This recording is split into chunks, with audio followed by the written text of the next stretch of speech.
I'm thinking we gotta do a better job of getting in here, getting settled, getting ready than we've been doing. Today I wasted the time with that napkin and the hat.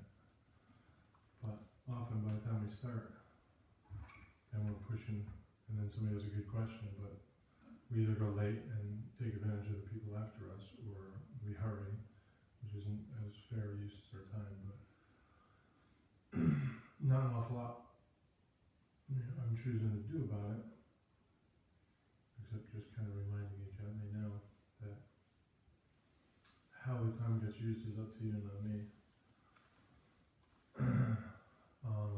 And part of what we want to do with this is create a sangha where there's a community that we're relying on and checking in with, and so it's nice to have those, how you doing, and so how did that go, and remind me, I was going to mail you that note, like that. We want to have some of that in the thing, but I think sometimes it takes so long even to kind of roughly get settled, because we're talking about stuff that I'm guessing is not exactly how you would most like to use this time.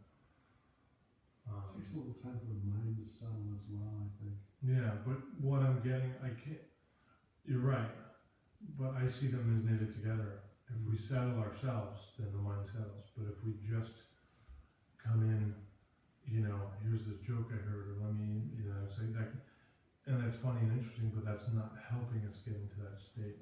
Yeah. Darcy was around, I'd yell at Hetty about that. Come into class all excited about the way she is about whatever. And I'm like, that is exciting, that's really cool, but that's not helping us get into this state we're trying to get into, and we just have an hour, So, I want to kind of finally walk the line there, because it's not for me to tell you guys how to be, it's your hour. And also, what I think doesn't seem like the most important thing to be talking about might be the important thing to talk about. So, it's not really up to me to judge it either. But I just want to shift your attention to the consideration of how you want to spend the first 10 minutes here, and contrast that to perhaps to how you have been spending it, and then it's up to you guys. If it was a kids class, this would be a lot easier for me, and just tell you what to do. But you guys are all adults with all the free will thing. Those are some big Kids. guys over there. I picture, by the way, I picture heaven as just a permanent meditation class, right? So what's next? Well, another meditation. And then hell would be like kids' meditation class.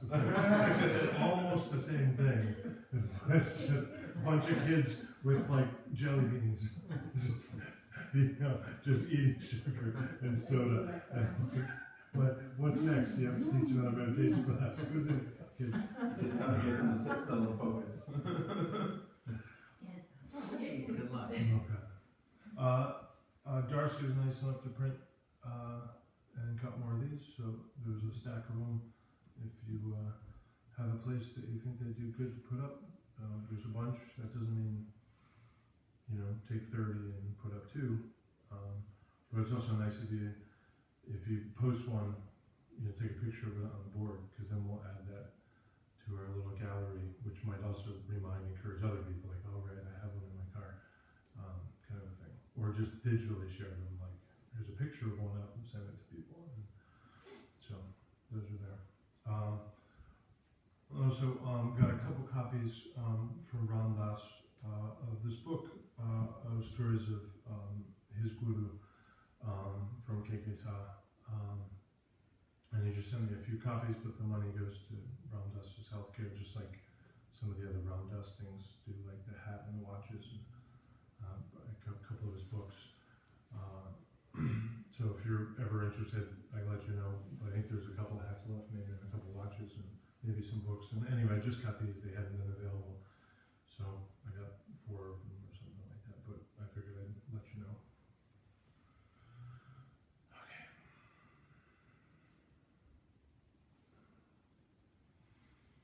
Oh, we did it. Want to later? I would like to make a comment about the Sangha. One of the things I know I experienced today, as an example, I communicated all day, but I didn't really talk to anybody. And even though I don't know Jen well, when I came in, she was kind enough to ask about the last thing we talked to. They were probably like, stop. We explained what happened, and Sarah what happened because I wanted to tell her something in the future. Anyway, I think that maybe there may be an importance to it in relationship to our social or lack of social lives and how we live now on our phones, texting Mhm. and communicating, and emails, and even though I talked to somebody on the phone one time today, you know what I mean? I didn't really get that. Mhm. And I wonder if that's an important thing that maybe we should incorporate time for. And is there any way that we could incorporate Peggy and Rob into, you know, a change or an acceptance or an inclusion in this class with us? Some way that we could, I don't know, maybe acknowledge the problem rather than I'm not saying that there's a problem. well, not a problem, but you know, acknowledge what's happening as something, I don't know, I know it was good for me, but I was self-oriented today. Well, the design of the class was to have an hour in which the first and last 15 minutes allow for that accounting, and the middle half hour to be available for pretty pure practice. You know, but we'd like to get some instruction in the first little bit. And that design is designed to be if you really do have a thing and you have to leave 3 minutes early and you're gonna be 6 minutes late and you didn't mean to, but it happens, then there's that buffer, not really disturbing the nesting pearl in the middle of the half hour of really good practice. But again, like my point was, I just want to bring your attention to how the class is starting so that we're aware of how it is. Might be just what you want, might be something you want to shift in relation to, but not telling you what to do. But I agree, like that's an important thing. But I also know that sometimes you just reconnect to Amy and then you're really excited and she tells you this thing and it reminds you that and here's a picture. And it can take 20 minutes, which is natural and fine and interesting. She's got a cool picture and whatever, but that might not be why you came here for the hour. Even though she's great and that was awesome, you're trying to get here into a place where you can have this because that takes some doing. So just want to kind of bring your awareness to it because I agree that is important. It's important that like we could do this whole thing online. I'm logging on and just click in and watch me meditate and I'll tell you some stuff.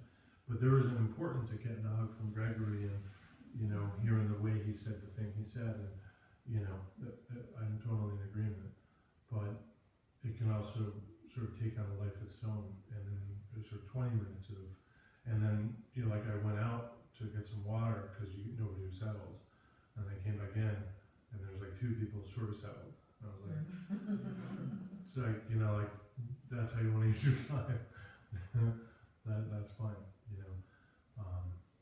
But I know that a discipline is created through the offering of discipline too. You know, it doesn't just arrive. It's not a weed. You don't turn your back and then when you look again, it's there. It's definitely not. It's more like a bonsai or something that, like if you don't check on it, it dies. I don't know if that's true bonsai, but orchid maybe, something like that. You know, or a garret. Something that's totally gonna waste away unless you really take a lot of effort on it. I was just in my You almost escaped it being right next to me. I should have laughed at the previous Yeah, one. right. Oh, Oh, I'm character. not sure. Okay. So,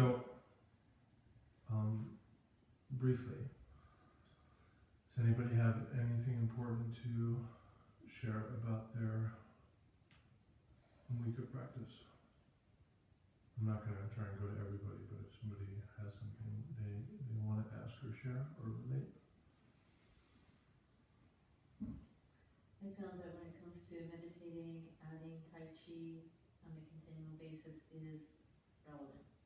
If you guys have any interest in taking a Tai Chi co-opting class, I'm glad to join. Because I took a private and I hadn't for 6 months and wow, my day was incredible. And things have been incredible Like in since then. terms of TED, you found it was helping your meditation? Is that what you're saying? Yes, I found that because we practiced on Saturday and I just like was rejoined with it. I've been practicing, but it was nice to get the feedback and just to get practiced again. and I practiced on Saturday a few times, and then Sunday, but everything seemed different and good. Like it cleared my mind in an interesting way. And Tai Chi is And something. it helped with Wow, the Tai Chi. meditation practice, which Mm. was, yeah, it's amazing. It's amazing. Yeah. Anyway, I I just highly kinda feel recommend like, it to any of you in relationship to this class, which this is not, you know. I don't know if anybody cooks, but if you have a good cast iron pan, Mm.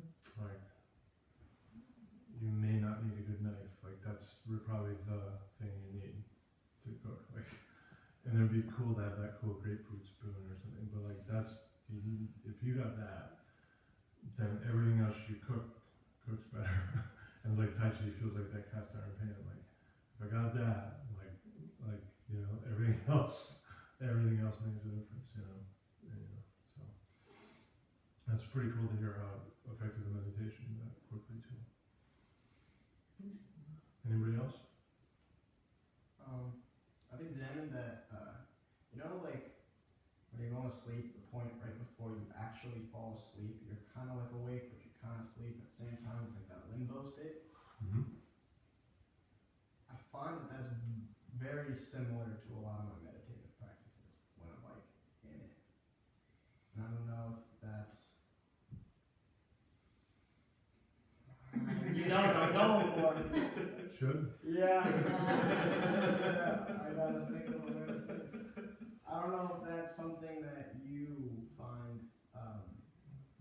relatable in any type of way. The transition state of sleep to wake being like what you consider a good meditative state? Mm-hmm. Not at all. Okay. No. Do you find any parallels between sleeping and meditating? Any similarities whatsoever? I mean, I could, you know, try and wrestle one into being, you know, but like But not naturally. I don't think of them as Okay. related. Like, I meditate when I sleep. yeah, I think of meditation as a distillation of my consciousness, so that it gets to be like essentially that's all there is. There's just my consciousness, right? That's why I say distillation. I don't know if it's true, but it's closer to that, right? And then sleep is something else. Awesome. Suspension. Yeah, it's a distillation of my subconscious, right? And like it's a different. Now there are states of meditation that transcend those, and so then it would involve or incorporate or umbrella the sleeping states. But I don't think that's where you're at or coming from, you know. But it may be that what you're tuning into is that phase change from normal wakefulness to meditativeness, and then the state change from wakefulness to sleep, and the thresholdiness is what's similar, Yes. and that's what you're noticing. But the thing that the thresholds connect to are not at all similar. It's Yeah. just That's what I was the thinking. changiness is a similar thing, Mm-hmm. and I think that might be what you're getting, Mm-hmm. you know, or should get. I think Got a little trouble. a slight comparison could be drawn to what one might call peace and relaxation between sleep and meditation. I think that might be the only real connection that came to mind that most people would think of without having actually done it, Yeah. perhaps. Yeah, exactly, that kind of slept over, yes. Anybody else? Okay. So, talk us through a little meditation. I tried doing